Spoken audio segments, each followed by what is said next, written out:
Thank you, Madam Chair.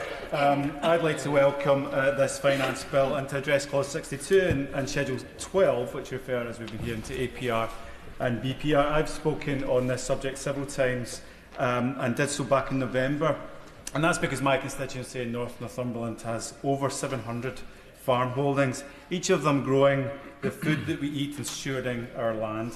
As one farmer said to me recently, we have farmed this land since the mid-1800s, each generation investing in long-term decisions which have benefited not just the farm, but the local area. And I believe it is messages like that and the ability of farmers in North Northumberland to get this message across that was pivotal to bringing about these government amendments. And the amendments are going to establish 100% relief up to £5 million for a couple, transferable between spouses, and a 50% relief thereafter. This will protect most family farms, with 85% of estates seeing no additional burden from April. So I, Madam Chair, am indebted to the farmers of North Northumberland, both for the way that they have engaged on the issue of inheritance tax and frankly for the hard work that they do day in and day out in order to put the food on our dinner tables. Will the Honourable Member give way? I will give way. I thank the Honourable Member for giving way, and I have enjoyed working with him on the Labour Rural Research Group. And I wonder if he agrees with me that having, as in being so grateful to our farmers for engaging with us and educating us as we've gone along, that actually we have now this fantastic opportunity to rebuild trust with our farmers, who I have had many emails of thanks, and I thank the Prime Minister and Treasury for this amendment to the policy. Does he? I wonder how many of his farmers have also said that despite the fact they usually and often have voted Conservative, they always do better under a Labour government.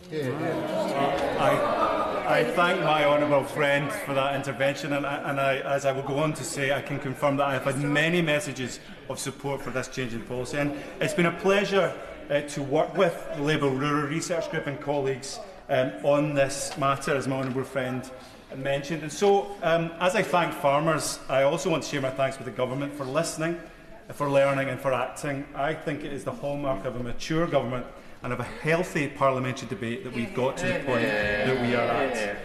But there are, as my honourable friend began to mention, there are a multitude of structural factors that do contribute to the sustainability of intergenerational farming. Indeed, there are many similarities between Britain's blue-collar workers in the factories and what we might call green-collar workers in the fields.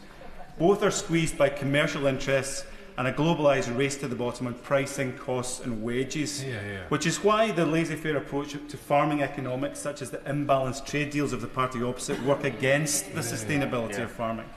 We've got to plough a new furrow that will make farming genuinely sustainable in an intergenerational way. Protecting farming will require government to form a new covenant with farming and green-collar workers more generally. The implementation of the Batters Review will be very important here, particularly the Farming and Food Partnership Board, so that the whole supply chain can be examined and improved. And it's high time that the supermarkets in particular give a fair price to the produce of our farmers. And unlike, I'm afraid, the spokesperson for the Liberal Democrats, actually last week the Secretary of State did announce the plan for the SFI application process later this year, and particularly I'd welcome the aspect that there is going to be a ring-fence support to smaller farms within that.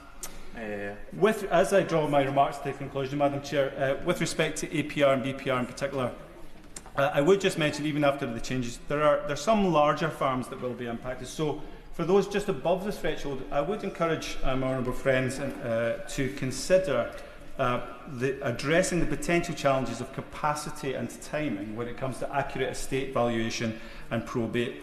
Accurate valuations and speedy probate must dovetail with expectations of inheritance tax payments, so that estates that need to pay have clarity and are not penalised for blockages within the wider system. I know that the government is totally committed to the success of farming. That's vital because the country needs a farming sector that is flourishing. I will give way.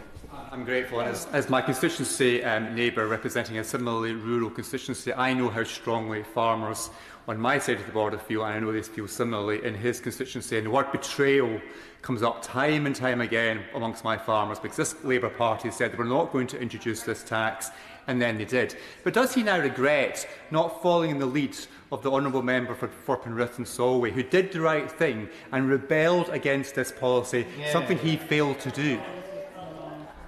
Well, I thank the honourable gentleman for my constituency neighbour for that intervention. Let me, rather than go down the route of his question, let me put the words. Let me respond with the words from one of my farmers, and I'll just read you this quote. This is a farmer on the 23rd of December wrote to me, and she said this: "As you know, we have been very vocal in opposing the earlier proposals, so it's equally important to state how strongly we welcome this change in policy. Increasing the threshold together with the ability to retrospectively transfer unused APR/BPR allowances from my late mother to my father will make a huge difference to our family and to the viability of our farm business." And I will leave my speech there. Robbie Moore. Thank you.